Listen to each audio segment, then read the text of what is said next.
queria fazer uma referência a essa exortação a respeito da composição da Suprema Corte. Essa matéria, para que não se imagine que seja uma provocação ao Supremo, numa hora que há uma tensão nas relações entre as instituições na Praça dos Três Poderes, Judiciário, Ministério Público, Legislativo e Executivo, precisamos evitar apagar o incêndio com gasolina. Temos que ter muita cautela. Mesmo que esta emenda constitucional, é bom lembrar, já foi lida, já foi debatida, inclusive eu acolhi uma emenda da senadora Simone Tebet, professora de Direito, entre outros aqui, como o senador Anastasia, tem um conhecimento profundo das questões constitucionais relativa à composição daqueles que vão fazer parte da escolha de uma lista tríplice que será encaminhada ao presidente, que não perderá a prerrogativa de fazer a indicação do nome do ministro que irá compor a Suprema Corte ao Congresso Nacional, ao Senado Federal, que fará sabatina na sua Comissão de Constituição e Justiça e, posteriormente, submetido ao plenário desta Casa. Esse projeto é um projeto importante, nivela a Suprema Corte brasileira às cortes internacionais de democracias muito consolidadas na Europa e também em outras regiões do planeta. Portanto, penso que ela seja muito importante voltar ao debate, porém agora, neste momento, para não parecer provocação, precisamos dessa cautela e eu penso que a prudência e a temperança, nesses momentos, seja a melhor conselheira para todos nós. Então, não tenho dúvida e também me surpreendo com a receptividade que esta PEC, que altera a composição da Corte, de algumas pessoas não tenha merecido a devida atenção, imaginando uma coisa quando a gente está buscando outra, que é a renovação. Inclusive, da própria magistratura recebemos valiosas contribuições, inclusive o desejo da primeira instância do Poder Judiciário de participar dos seus membros de escolhas para a composição da lista tríplice que irá para o Presidente da República. Eu quero, já que estou falando no Judiciário, senador Paim, ontem eu tive o trabalho e queria cumprimentar o jornalista Gerson Camarote pela entrevista que fez com o juiz Sérgio Moro, que é o juiz responsável pela Operação Lava Jato. Mais uma vez, um magistrado revela-se de uma prudência, de uma cautela exemplares na abordagem dos temas que foi provocado nessa longa entrevista, sobre várias questões, algumas das quais que envolveram o ex-presidente Lula. Teve exatamente o cuidado de dizer, não tecerei comentários sobre as críticas que ele faz, que o juiz Moro estaria numa perseguição bastante clara e evidente. Ele não quis comentar, porque estou, disse ele, ainda em processo de outros julgamentos e, portanto, não falo naquilo que está sub júdice. Foi a última análise. Então, essa prudência eu tenho, na minha maneira de pensar, como um retrato fiel de uma pessoa equilibrada, de uma sensatez, de um bom senso que impressiona a quem quer que seja. Mesmo naqueles momentos delicados, quando ele, em Curitiba, ouviu por 2 vezes o depoimento e os questionamentos que fez ao ex-presidente Lula. A serenidade e a tranquilidade dele, a forma respeitosa como tratou o ex-presidente da República, foram também reveladoras da sua conduta exemplar como magistrado, num processo que é dos mais rumorosos e dos mais importantes da história do poder político, do poder judiciário e do poder executivo brasileiros. Estão em jogo todas as instituições. Então, queria também concordar com uma afirmação do juiz Sérgio Moro, quando ele fala que existem riscos de tolimento do trabalho judicial. E um deles, precisamente aquele que norteia a Lava Jato, diz respeito ao Instituto da Delação Premiada.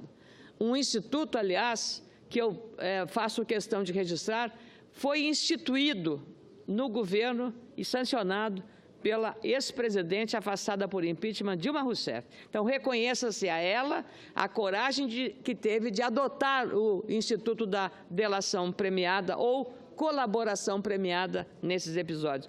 Qual é a observação ou qual é a exortação que faz o magistrado Sérgio Moro ao classificar a única hora que falou de um qualificativo, senador Lazier Martins, foi dizer que é um absurdo, a proposta em tramitação na Câmara Federal que pretende mudar a lei que regulamenta as delações premiadas, proibindo que investigados que estejam presos assinem acordos de colaboração com o Ministério Público. E olha o que ele diz.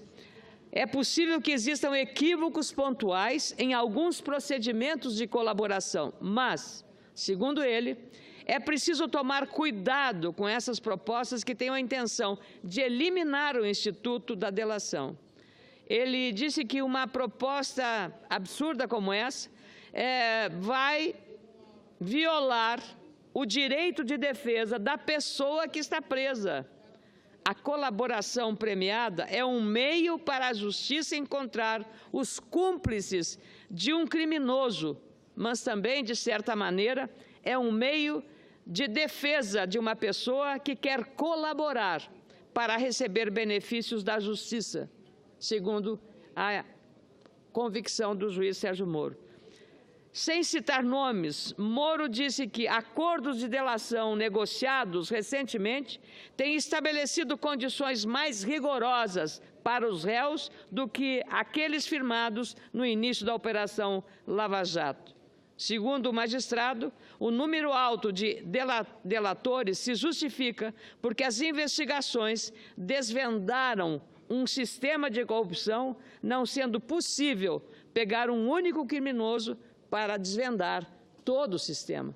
É preciso, portanto, montar o xadrez desse jogo perverso que é a corrupção e esse conluio também criminoso entre o setor público e o setor privado envolvidos aí numa rumorosa operação. Então, eu queria chamar a atenção para essa entrevista que está disponível nas redes sociais e também, certamente, no site da própria Rede Globo, a respeito dessa entrevista que, para mim, é esclarecedora do ponto de vista dos argumentos usados, do equilíbrio, da serenidade que traz o juiz Sérgio Moro, que é uma figura que está sendo reconhecida internacionalmente exatamente pelo equilíbrio, pela compenetração, pela responsabilidade e pelo compromisso republicano de atuar como magistrado e não agindo politicamente por conta das próprias declarações, que, ao contrário de alguns outros magistrados, têm se excedido em avaliações de julgamentos políticos, não é o caso do juiz Sérgio Moro. Com muita alegria, concedo a parte ao senador Lazier Martins.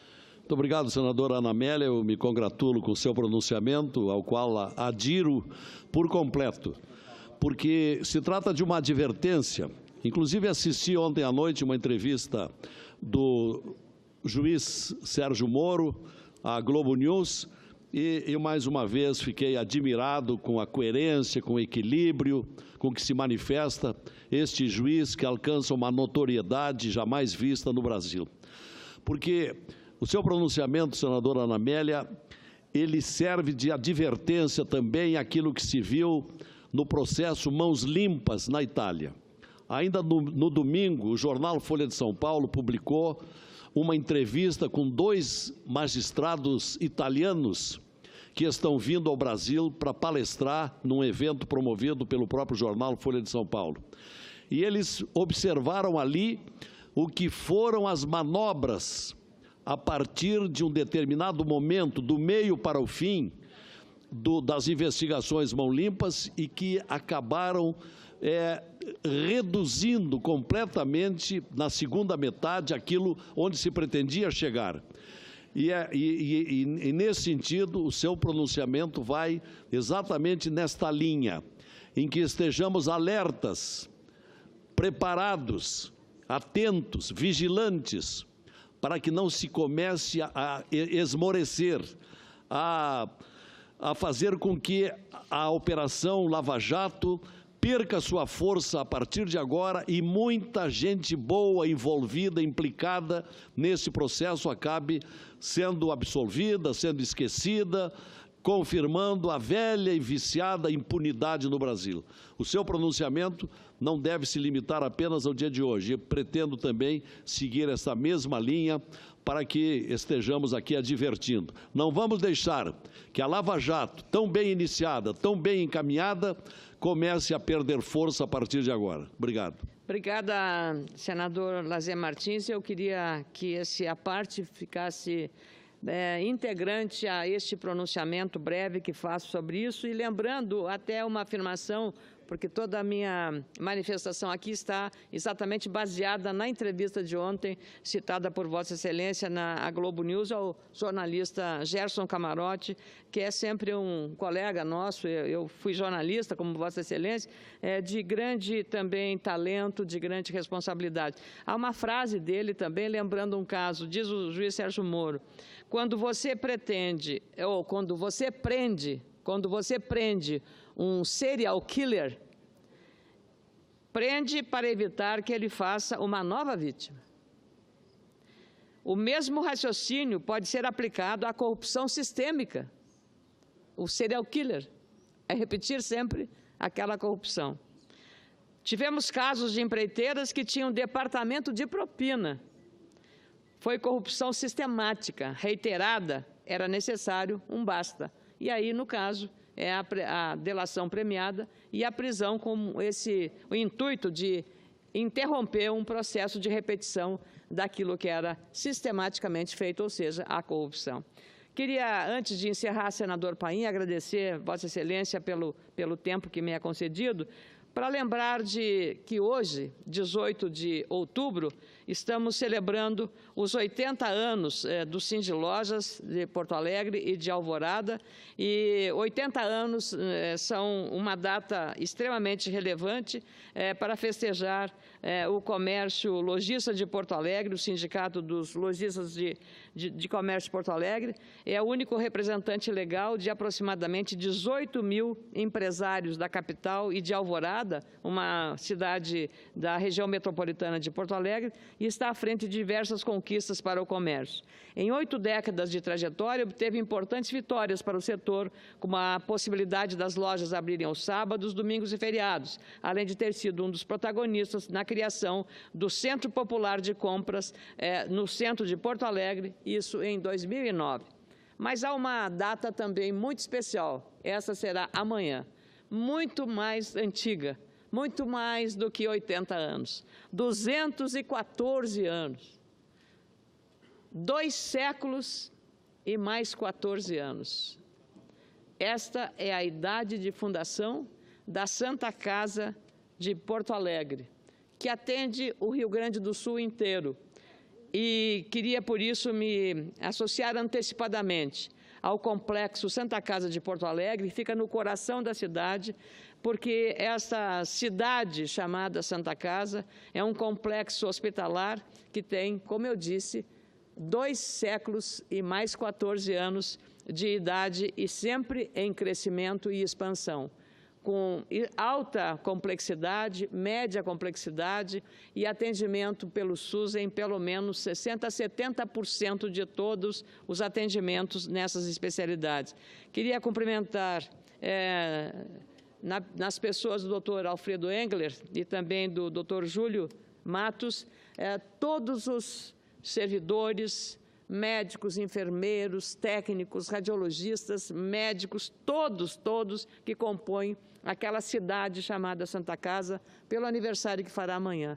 Pelo bem que fazem para milhares de gaúchos e de outros estados e de outros países em áreas de alta complexidade, como transplantes de pulmão, como transplantes de coração, transplantes de rins, córneas e tantos outros. Queimados, o banco de pele da Santa Casa é extraordinariamente importante e queria, então, em homenagem a eles, dizer que nós todos, não só os gaúchos, senador Paulo Paim, senador Lazier e eu, temos muito orgulho, porque Vossa Excelência já passou por lá, quando precisa bate lá, senador Lazier, eu da mesma forma, e o atendimento é sempre extraordinariamente atencioso em relação ao que fazem todos os médicos. Deixamos de citar as referências que temos na área da pneumologia, da cardiologia, da mastologia e de tantos outros, porque seria talvez cometer alguma omissão que não seria adequado. E dizer que a nossa bancada ontem, a bancada gaúcha, fez uma eleição democrática para escolher as duas emendas impositivas. Estava eu tentando que a área da saúde merecesse, mas a gente precisa respeitar a maioria. Eu tinha indicado não só também a Santa Casa, mas também apoiado o Hospital São Lucas, que pertence à Universidade Católica, que tem alta especialidade na área, em vários setores de alta complexidade, mas houve por bem de conferir duas emendas, uma para a conclusão da BR-116, Pelotas-Porto Alegre, ou Porto Alegre-Pelotas, e também uma ponte nova que será na região das Missões, entre Porto Xavier e São Xavier, no Rio Uruguai, na fronteira com a Argentina. Então, temos que respeitar essa decisão, que foi uma decisão da maioria, mas eu penso sempre que a saúde precisa estar entre sempre as nossas prioridades. E, por isso, faço essa referência e esse registro dos 214 anos que amanhã serão celebrados pela Santa Casa, que eu espero que seja abraçada por todos, especialmente pelos pacientes que são atendidos ali, porque tive a oportunidade de ver uma garota de 10 anos de idade, mexicana, depois de desenganada por médicos nos Estados Unidos, ter, pelas redes sociais, pelo Facebook, descoberto uma pessoa que na Argentina, veja como qual é o valor de uma rede social quando bem usada. Na Argentina, uma pessoa disse, o único lugar que pode resolver o seu problema é no Hospital Pereira Filho, em Porto Alegre, na Santa Casa.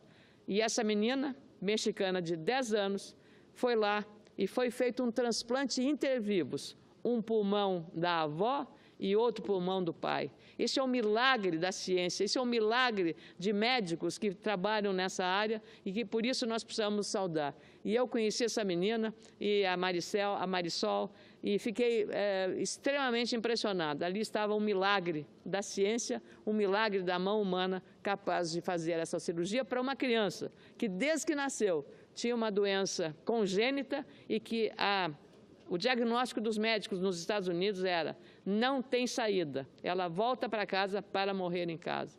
Mas uma mãe nunca perde a esperança e fez de tudo e hoje tem a filha em casa, sorridente, que não tira nunca o sorriso do rosto, porque até aos 9 anos de idade, essa menina viveu numa cama com uma tenda de oxigênio. Então, é para revelar a grandeza do que se faz numa instituição como essa que nós temos o privilégio de ter em Porto Alegre, que é a Santa Casa de Porto Alegre. Muito obrigada, senador Paim.